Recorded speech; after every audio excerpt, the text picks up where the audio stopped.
In today's video, I'm going to teach you how to embed Google Keep in Google Sites. If you've ever wanted your Keep notes to appear neatly inside a page on your site, this simple workflow will get you there. Since Google Sites doesn't embed Keep directly, we'll first turn the note into a Google Doc, then place that doc onto your page. It's quick, clean, and easy to maintain. Start by opening your site in Google Sites.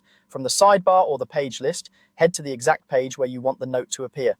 Picking the right page now saves you from moving things around later, and it helps you visualize how the note will sit alongside your existing content.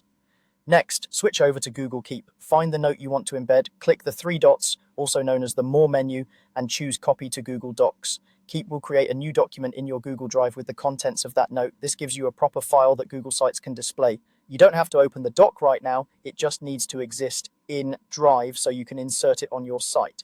A quick tip, if the note becomes a doc, any formatting like headings, checkboxes, or images generally carries over, but it's always fine to tidy it up later inside docs if needed. Now go back to Google Sites on the page you selected, open the Insert panel and choose Google Docs. You'll see a list of your files, and the one you just copied from Keep should appear under Recent. Select that document. This ensures you're embedding the correct content, especially if you have multiple notes or similarly named files. Click Insert, and the doc will drop onto your page. From here, adjust the size and position so it fits your layout.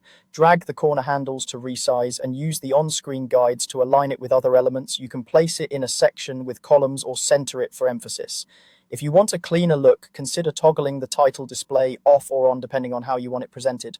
One last tip to keep in mind, because the note is now a Google Doc, edits you make in the doc will update on your site. Changes you make in Keep won't sync automatically, so make edits in the doc going forward. That's it. You've successfully embedded your Google Keep note into Google Sites by converting it to a doc and inserting it right where you need it.